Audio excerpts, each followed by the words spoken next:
pamilya? Pukpuk mo sa ulo mo! Oh, bakit yan ang tinira mo? Bakit ka ba nakikialam, ha? Pakialamero ka.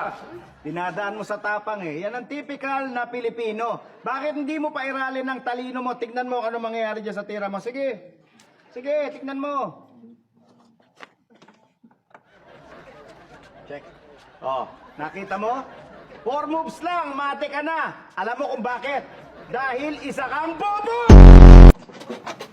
Mr. Panboy, totoo ba na ikaw ang huling kasama ni Mr. Popoy nang siya ay pinaslang? Tama po kayo, Mr. Attorney. Ako po ang kasama ni Popoy nung tinadtad siya ng saksa. Kaya niya.